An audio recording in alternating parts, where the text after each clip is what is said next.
Alright there, so in this in this next video, I'm going to show you how to make or apply a range of selection and masking techniques, including compound selections. So in this, I'll show you how to make compound selections and make other types of selections, I guess. So in order to make a compound selection, you choose the pen tool, which is over here in your toolbar. And if you hold on the pen tool icon, you get a whole list of options. So you get the freeform pen, the add anchor and delete anchor point tool, and those aren't so important because, as I'll explain in the video, you can do certain things with. So I'm going to make a rough outline for the sake of this video of this suit. So in order to, so you can just click on the points that you want to outline. And the really interesting thing with the pen tool is that you can make curves. So if you click and hold and drag your mouse cursor to a certain point, then it will start curving. Now, the thing about the pen tool is if you do it too much, it starts to hinder how you can make the curves because the anchor starts curving itself. Now, so you can hinder it. So the reason I was saying that the add anchor and delete anchor point tools aren't two necessary options is because if you just follow the line, and if you can see the cursor here, it changes because if you follow the line that your anchor is already following, you can add, or if you scroll over an anchor point, an existing anchor point, you can delete the anchor point. So you don't necessarily have to go to choose that. I mean, if you're in a rush, you can just delete a few. It's only expressly for deleting the latest anchor point or adding a new one on a totally different line that you want to make or a selection. So what we can do here is continue with our.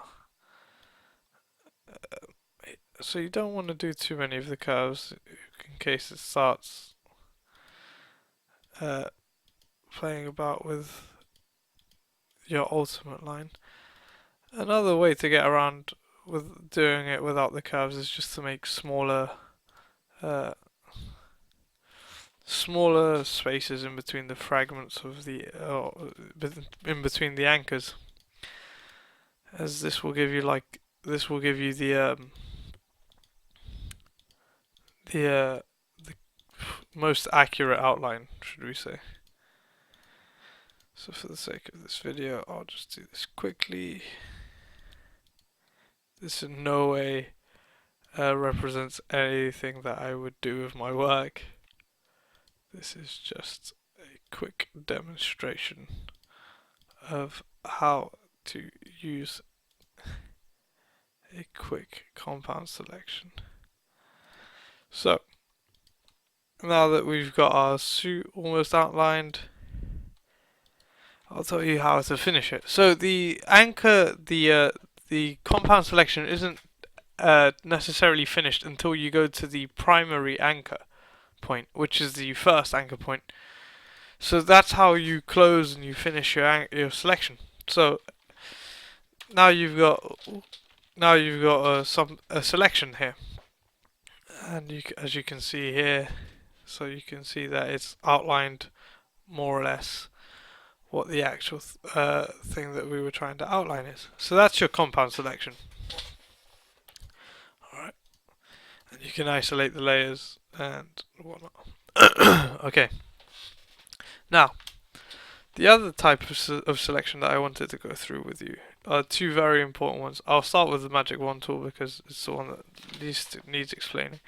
So the Magic Wand tool, what it will do is it will, in the quickest way possible based on changes in your image, such as light and minor details, it will make a selection estimating what you would like chosen.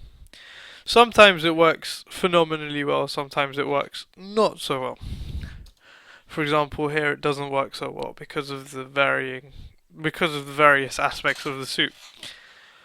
So here we can see that every crease and the quick selection tool follows every crease more or less, and the change of lights and the button and stuff like that. So it does it very well, and it's not an issue. But one of the things with the quick selection tool is it's not recommendable to use it if you want something very precise. Especially since it will only make a selection once. It won't follow, or it won't widen its range. I should say it's a wand. So the best bet for making a selection like this is going for the quick selection tool, and you can go to it by pressing W or just going to the toolbar, and or it will be there. It will be there by default. The magic wand select tool you can select by pressing W twice or just holding on where the quick selection icon will be, and it will come in the drop down list. And okay, so how the quick selection tool works is you can hold and it will, based on much like the magic tool, the magic wand selection, choose everything. But the interesting thing about this is that it will widen its scope, unlike the magic wand. And you can also tell it where to delete anything that you don't like, and you can do that by going up here and pressing up here, or you can hold Alt and it will automatically change the brush to do it for you. The other thing you can do with Alt is if you press right click, you can change the diameter and the hardness and the opacity of the actual brush size. You can do that with everything. That's more or less a Photoshop tip than an actual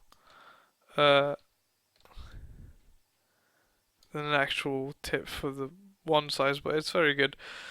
And what this does is now you've made a quick selection of what you wanted, so which was the suit, and it's for what we wanted right now. It was the best type of selection, the quickest and the most effective. It also lets you, so in order to deselect something like this, you just right click and go to deselect, but it also allows you to select everything outside of the suit, or the inverse of anything we selected. So in order to get rid of anything, we just press delete and everything disappears magically. It's erased, and we've got a very good outline of what we wanted. So yeah, hopefully that showed you quick selection techniques.